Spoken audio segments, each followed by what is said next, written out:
Okay, Rabbi Isai, let's get going. We got the mitzvah, the Aveira of Baal Tolan, and the mitzvah of Yomo Titain Tzcharai. Let's do it.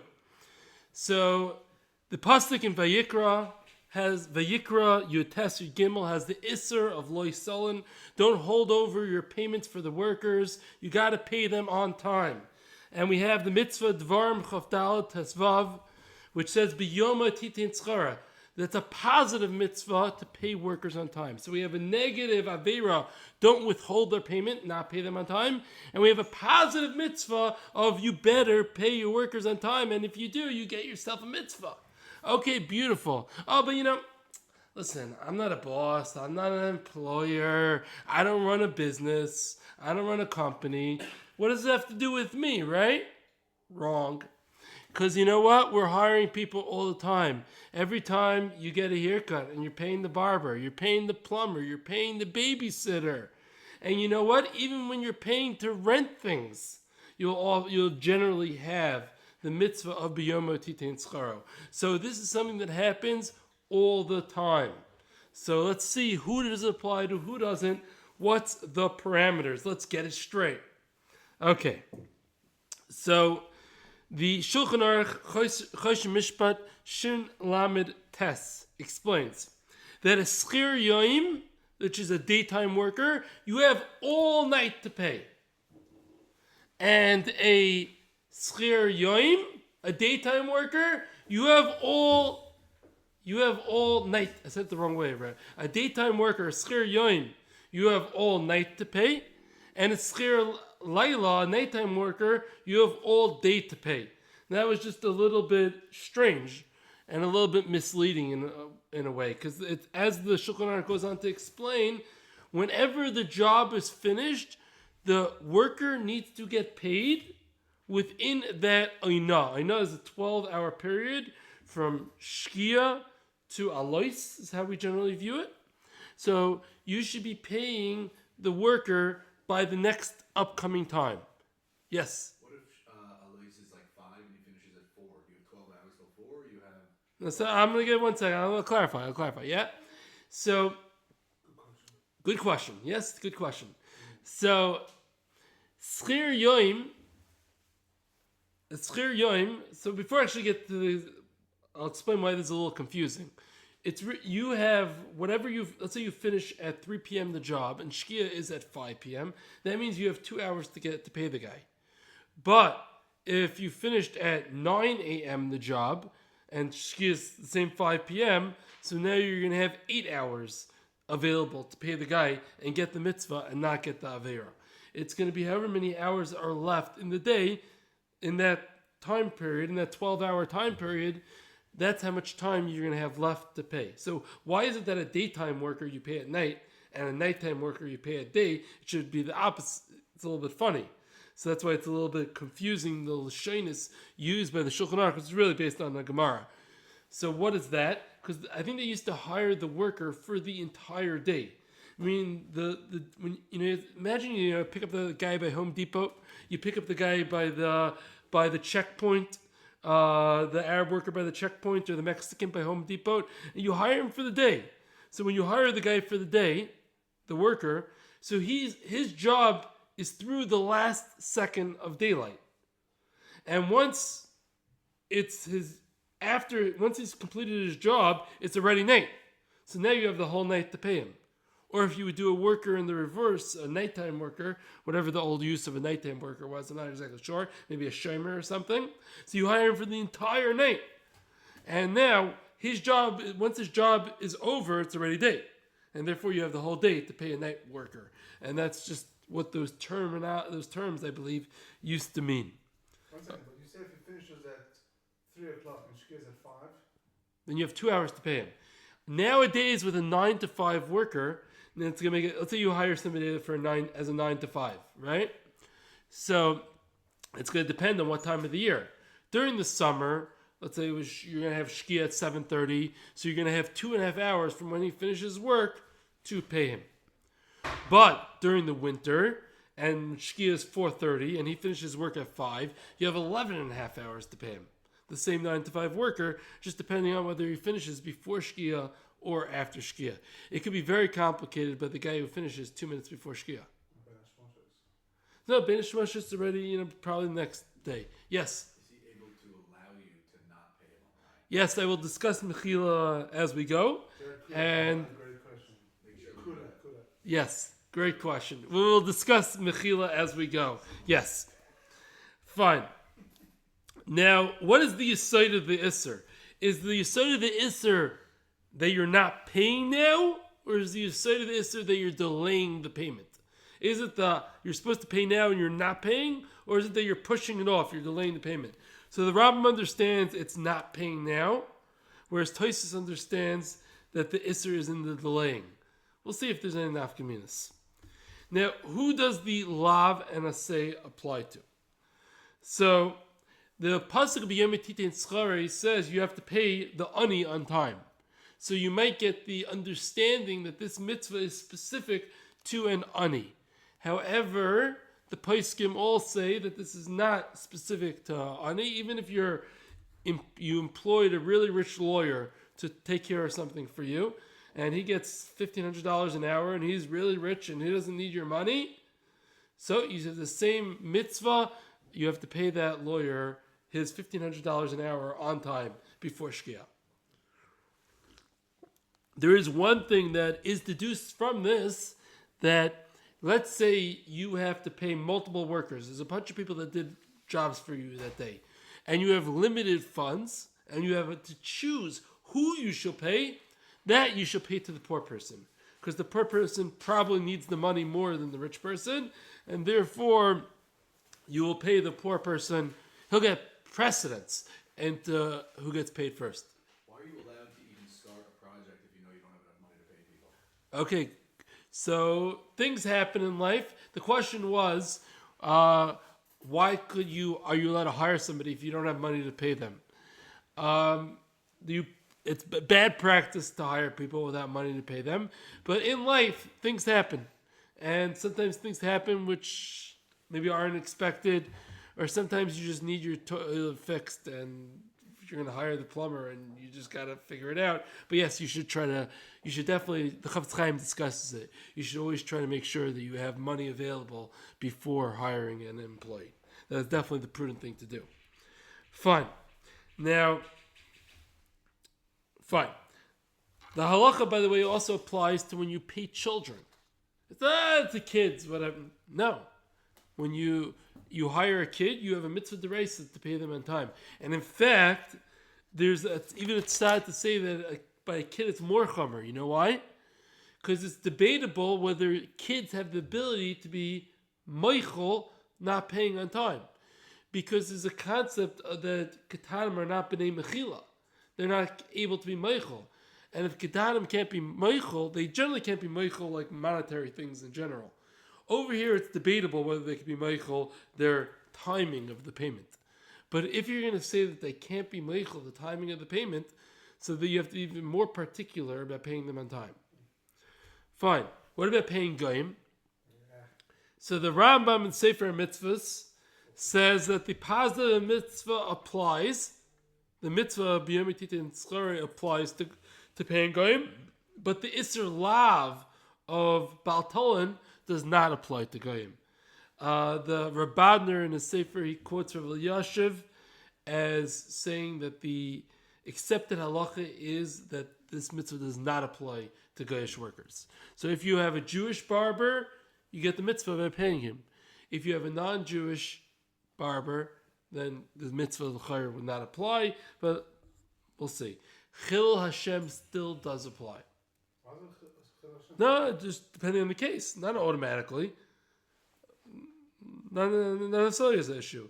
But I'm just saying, when not paying somebody, if you do something that's within the realm of normal, respectable, whatever, then there's no Chil Hashem. I'll pay in 2 days. That's normal. Fine. That's fine. But if it's the type of thing that you're the guy that always shows up to the barber and never pays, and he has to run after you for the money, and you're the Jew in a non-Jewish place or whatever, and you're the guy that he always has to run after money, that could be a Chil Hashem. Fine. This lav and mitzvah do not apply to a purchase. So if you're buying something, then it does not apply. However, if it's a service, then it does apply. And as we mentioned, as a rental on metaltalin, movable items, it does apply. What about a rental on land, which is pretty much paying rent?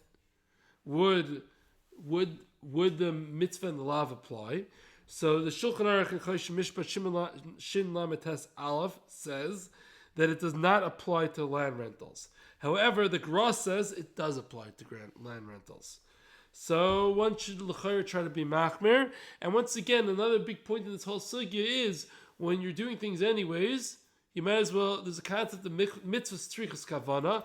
The pashtus is to be mekayim mitzvah. You need kavana on it. So every time we're paying our plumber, we're paying our barber, and when we're paying rent, we should try to have in mind we're getting the mitzvah of biyoymei titin scharai.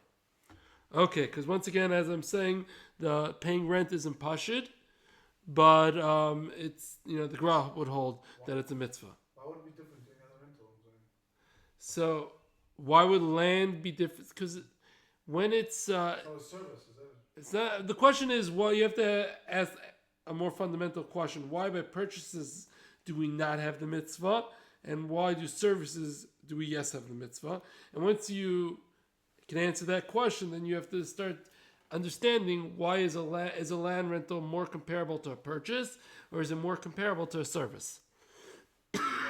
It might be the concept of, is it a kinyan lizman or is it a heter l'shtamshus with those whole lomdish sugyas, ayin baba basra.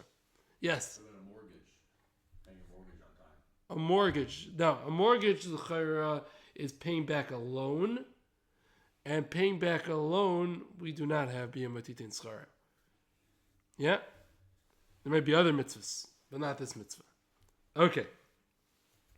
Now, let's say I'm ordering a custom-made suit. This is just something that I thought of to illustrate the point. So when I'm ordering a custom-made suit, and let's make two scenarios. One is I found this beautiful material on Rehov Yafo the other day, and I bought this beautiful material, and then I bring it to the tailor, and I say, could you make me a suit with this material? And he makes me the suit. That's a service. And now, biyom atitin tzcharo, to pay him. I have the mitzvah, I have the lav, right? However, let's say I went to a tailor, and I said, please make me a suit. Yeah, please, I'll pay you for the great material. And the tailor provides the material, then it's a purchase. And It's also a service, though. right, but at the end of the day, I'm purchasing the product. At the end of the day, I'm not a service. If I would have provided the material, it would be considered a service. But since I'm providing nothing, I'm just asking him to make me that product. Therefore, it's considered a purchase. But he measures you also, so he is providing a service too by measuring you. That's just to provide the product. Fine. You can hear the argument. Fine. Now, so let's say I'm getting, as I said, when I bought the material, or let's say I bought my suit online for $100 at the special sale, and now I need another $150 of tailoring to whatever. That's a service, and that once again the mitzvahs would apply. Fine. So there's another rule that when it comes to, let's stick with suit tailored because I think we're enjoying this example. So let's say I brought my suit to get tailored. I get a call from the tailor. Okay, I finished tailoring it. So I do not have to pay him. The clock doesn't start then. When the worker is holding on to my item, the clock doesn't start until I get my item back. Why is that? So there's two reasons given. That's the first Gemara, but there's two reasons given. One reason is the reason of the Sma, because the item is like a mashkin, right? He knows he's gonna get paid back. The tailor, he's holding the mashkin, he's holding the suit. That's how he's gonna get paid, right? So He's holding a mashkin, and a mashkin acts in place of payment until payment comes. So it's like he has payment. And if it's like he has payment, so there can't be a possibility for an isser of not paying him in time. That's how the Sma views it. The Levush says the payment isn't due until you receive your item back. Meaning the end of the job is giving you the item, not just fixing the item. That's the end of the job. So therefore the job didn't finish yet. Job didn't finish, not chayav to pay.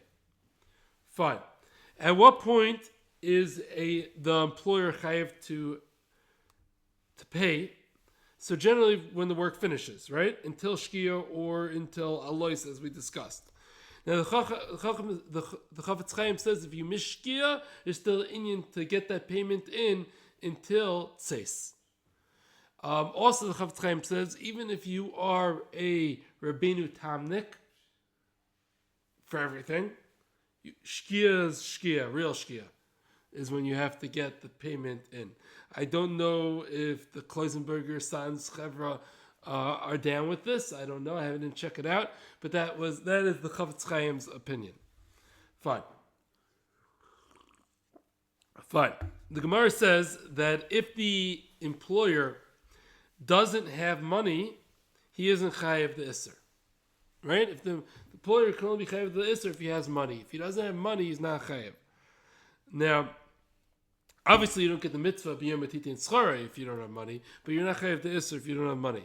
Now, the Chafetz Chaim says if you lent money to somebody else, right, and let's say it's past due, but you never collected it because you're a nice guy, and now you have a worker who's done a job for you. Somebody gave you a haircut. You have to request the money back from the one who you lent it to get the money back to pay the employee. So you lent it after you hired the guy? So it made a difference when you lent it. Once again, we're talking about that the money's due to you. If the money's not due to you, then you have no way of asking it back.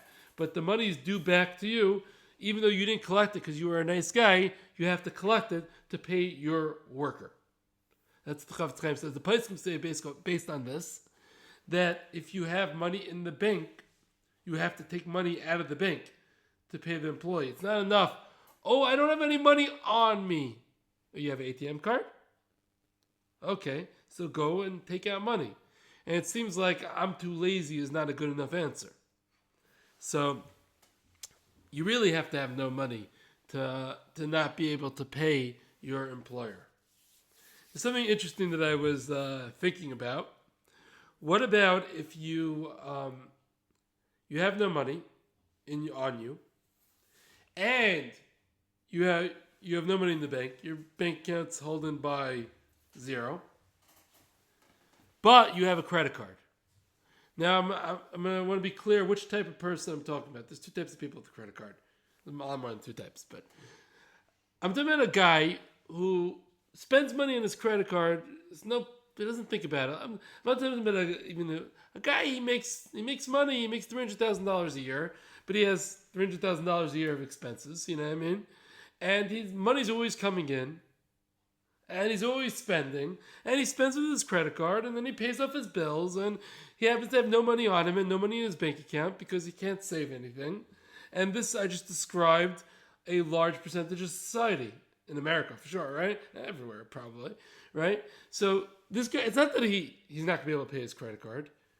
So is that considered the guy has no money? If the guy wanted to go grab some stuff at Osherad or at the Makolit or whatever, would he say he has no money? No, he would say he has money. He has a credit card. He's used the credit card. But so from a technical standpoint, from a Klolam standpoint, we said that I don't know if I said it yet, but he doesn't have to borrow money to pay a worker. Nobody says he has to borrow money to pay a worker. So when you're swiping your credit card, what are you technically doing? You're technically borrowing money. 1 second. You're technically borrowing money when you swipe your credit card. So from a technical standpoint, he shouldn't have to swipe his credit card to go and pay back the worker. However, from practically the way that most of us would look at it in that scenario, and the way the guy himself in this scenario is looking at it, he has money. He has the credit card. And here's... borrowed the money. It's already borrowed the money. No, why? I'm saying the way he sees it is, let's say he's got $10,000 on his credit card that he uses every month. Yeah. So he's already taken out a $10,000 loan on his credit card. It's not like he's borrowing money. But He's for got it. you're saying mentality, not Yeah. technical. Mentality. Yeah. He's got this money that he uses every month on his card. So that's what I'm not sure. I'm not sure what the halach would be. From a technical standpoint, it sounds like he wouldn't have to. Mentality, it would sound like he does have to. Yes. Somewhat related, when you have to give shlachmanis by bayonim, can you give shlachmanis, matanis bayonim, can you do it with a credit card because it's technically a loan? Right, so we're gonna get there in a second whether you are mekayim the mitzvah b'yom and schar with the credit card. I'm gonna actually discuss in a second. Right now I'm talking about where the worker is very happy getting the credit card payment, so he's for sure you won't be over the Isser or Baltolan when you pay with the credit card because the workers are everybody's happy accepting credit card. If you're asking whether you're mekayim the mitzvah b'yom and schar, I will discuss that in a minute. Not in a minute, towards the end. Excellent, fun. So, tzarchim. The Piskei Shuva says borrowing to pay back, however, is a midas chasidus. But that once again, you're not chayiv to do a midas chasidus. I would think the guy has to use his credit card, by the way. That's what I think. But I can't say it with certainty. Okay. But I want to actually take it to, I forgot to mention, I wanted to speak about the other guy with the credit card. Not the guy who just swipes the credit card at free will. The guy who, when he swipes his credit card, is going to think, every time he swipes, how am I going to pay this back? That guy for sure does not have to pay his worker with a credit card. That's for sure. Because in that guy, who in his mind, he's borrowing money, and he's creating a bill that he doesn't know he's paying back every time. So that we say, it's a midas chasidus maybe, but he certainly does not have to. Now, if the work was completed at 1 p.m., and the guy had money, but at 3 p.m., he had no money. Sorry, let me say it. The work was completed at 1 p.m. 3 p.m., the guy had money. By Shkia, he had no money again. So the Chafetz Chaim says that you are chayiv, the Isser, because since you had money, you could have paid. I don't care what the story is by Shkia. Whereas Rav Chanan says, no, we judge by Shkia, and therefore, if you have no money at Shkia, you're not chayiv. Now, fine. If someone pays in advance, they certainly aren't over the lava baltolan of withholding payment because the guy's paid. But do they get the mitzvah b'yom titin schara when you pay in advance? So the Chafetz Chaim and Rav Yashiv say no. They say you're not yetza. The mitzvah is you get a chiyuv and now you pay. That's the mitzvah. But if you paid in advance, you're right, you didn't get the Isser, but you weren't Mekayim the mitzvah. Rav Sternbach and Rav Chaim Kanievsky, they say that you do get the mitzvah. Let's face it, the worker prefers to get paid now. You ask the worker, do you want to get paid in advance? 99% of the time they'll say, yeah, sure, why not? So if the worker wants to get paid, so then you're Mekayim the mitzvah. Rav Yashiv, who said you're not Mekayim the mitzvah, he has an eitzah. He says, tell the worker that you should only make a kinyan on the money once the job is complete. Now, this might depend on who your plumber is. Happens to be I could do it with my plumber, because my plumber is a Talmud Chacham. But most people's plumbers are not Talmud Chacham necessarily. It depends on who your guy is and who your barber is, who your plumber is, who your babysitter is, whether you could tell them to make a kinyan after Shkia. Fine. Now, you're only chayav to pay, the employer is only chayav to pay from when the worker asks for the payment. It's not merely the end of the job. The worker needs to ask for the payment. However, the poskim say that the worker does not need to go and explicitly say, please pay me. Rav Akiva Eger happens to hold that it has to be explicit request, but the poskim at large say it does not need to be explicit. When the cleaner says, okay, I'm going to be heading out now, that's considered a request, and therefore the mitzvah and Isser would apply from that trigger. Fine. Now,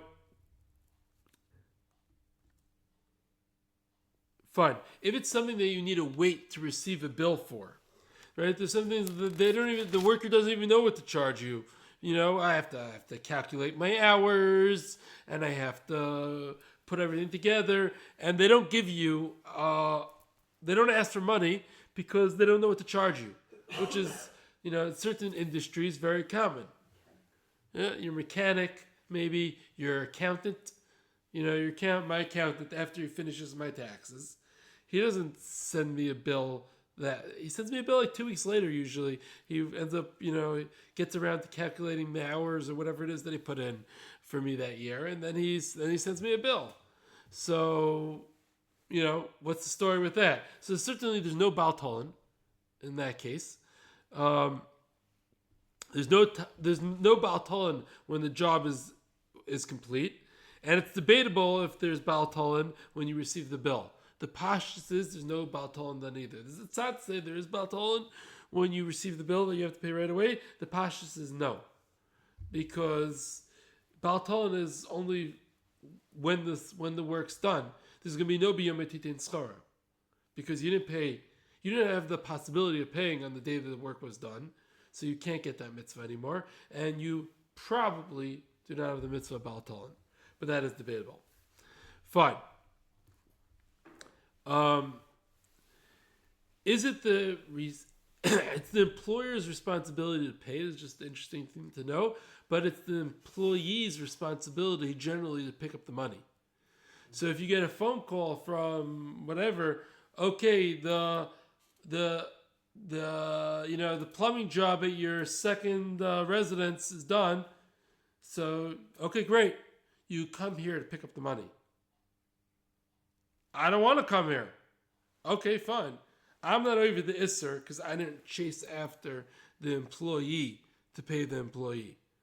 As long as I have money to pay, I'm not over the isser. It's the employee's job to go get the money. However, the employer might want to chase after the employee to be able to get the mitzvah b'yom etitin schara. But he's not going to get it will happen often that there won't be a payment just because they're in different locations. If that's the case, then there will be no baltolan issues. Fine. If the worker is meichel, there is no baltolan, but you don't get the positive mitzvah b'yom etitin schara, obviously. Yeah. Now, one thing should be pointed out is the mechila is not on the isser. Don't worry, you could do the isser baltolan. No, you can't do that. There's a concept of masna al mashkash b'torah. You can't be meichel and that mitzvah doesn't apply to me, right? So, but what you could say is the payment. I don't require the payment now, so you're doing mechila on the timing of the payment. It's a little technical at that point, but yeah. If there's an understood agreement to pay later, so then once again there's no bal talan.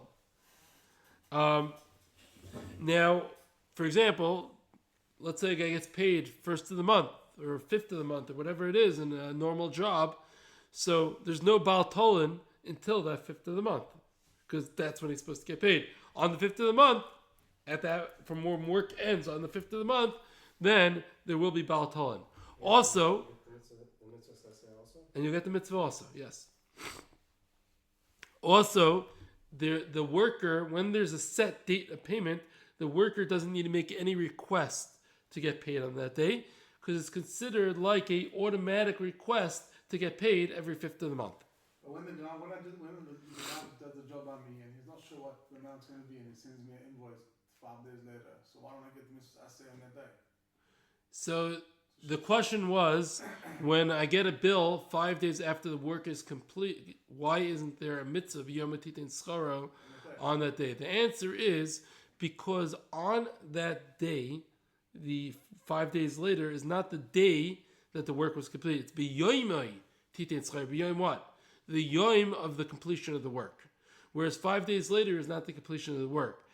Generally, when we're talking about the 5th of the month, you worked on that 5th of the month. We'll discuss in a second. It's a little interesting. Let's say the 5th of the month was a non-work day. That is interesting. I didn't really think about that until the second. But if the 5th of the month was a work day, so you worked that day, that month's work was completed.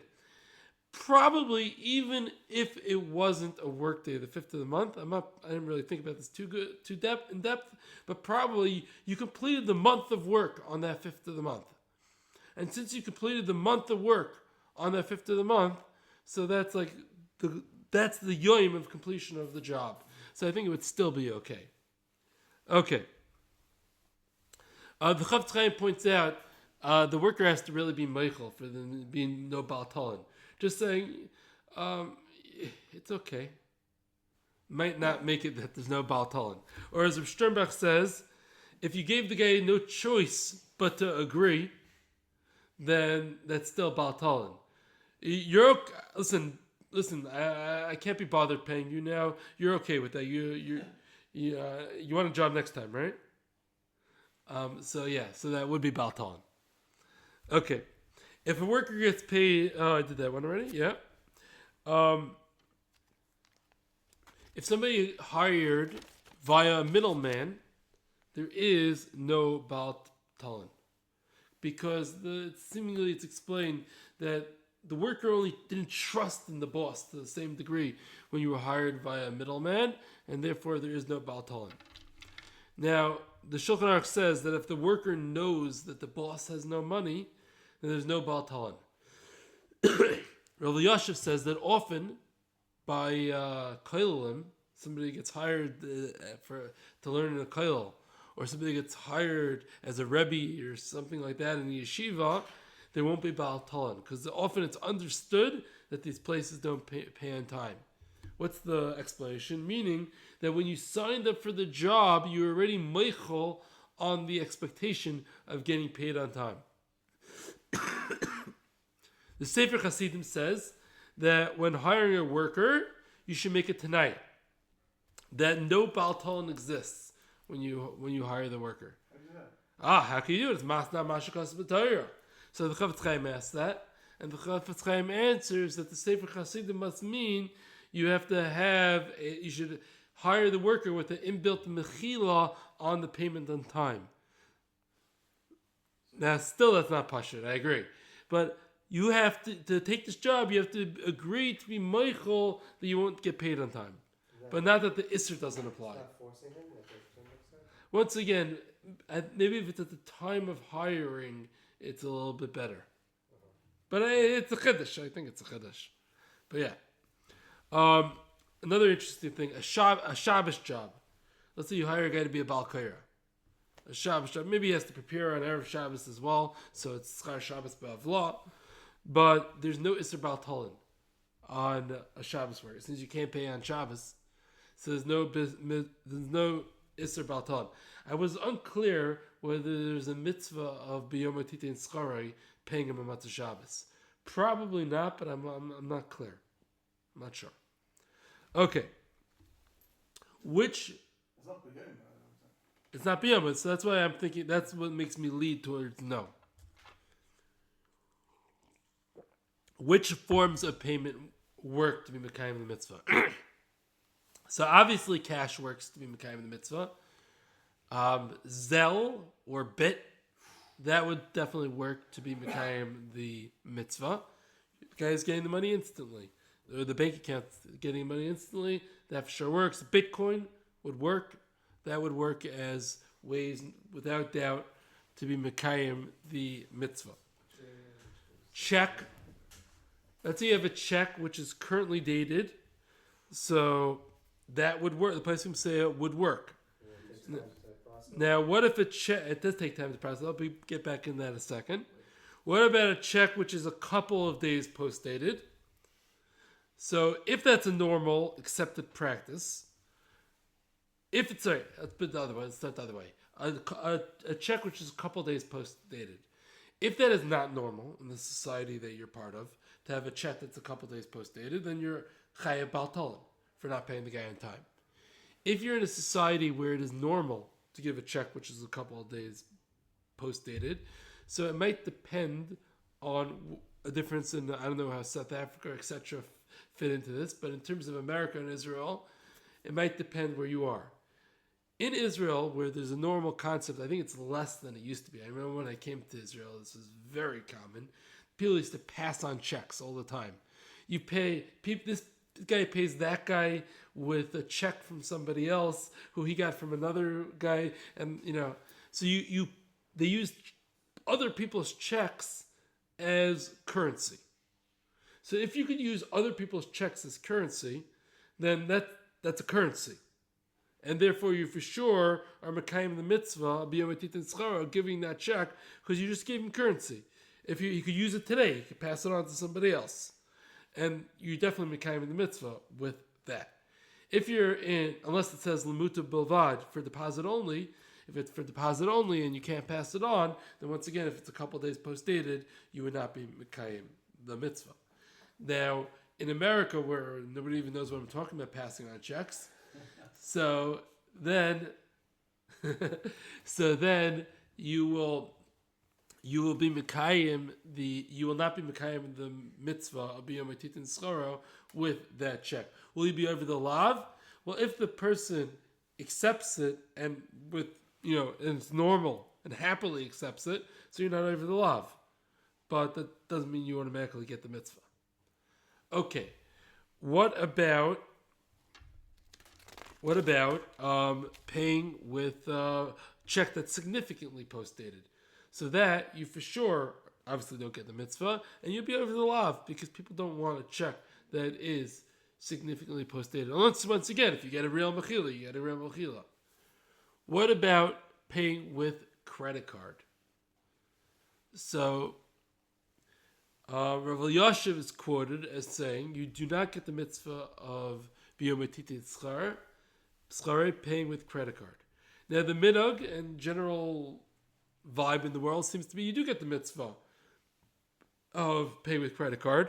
Definitely the world views it like you just paid when you use your credit card. Now, at the end of the day, credit card takes 1 to 3 days on average to process.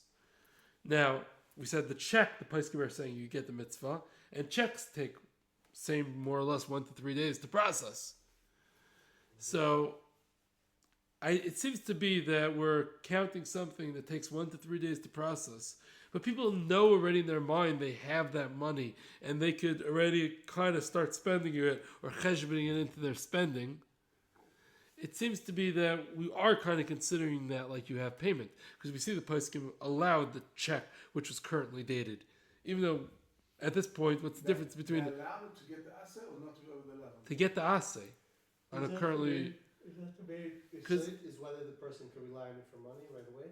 So it might be. I wasn't. There's something with this check. Before I just get to this question, the check which I think they were relying on to be Mekayim B'Yom Titin Schare, I saw it in an Israeli poskim. So I wasn't.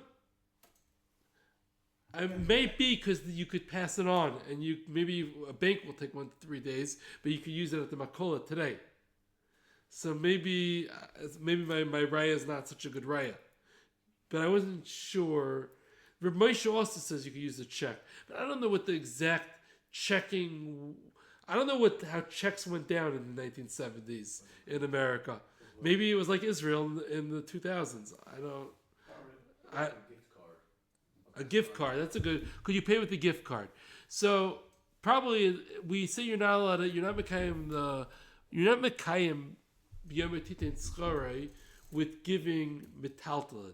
Let's say I'm going to pay the guy with cups or diamonds or toothpicks or leather gloves, whatever. I don't get the mitzvah. I only get the mitzvah of paying cash. Now, I would say like this. What if it's an Amazon gift card? I mean, if it's a gift card to some random store, Toys R Us gift card, Toys R Us, whoever's existed, whatever's random store gift card. So who says I want to go to that store? Whatever. What if it's an Amazon gift card? Come on, everybody goes to Amazon. So would you be able to get the mitzvah with that? I think you would. I can hear an argument why you wouldn't, but I think you would be able to get the mitzvah with a Amazon gift card. I think that's cash nowadays. Once the person agrees to take Fine. I'm just going to close off here. I'm going to answer more questions when we finish. Thank you, everybody, for listening.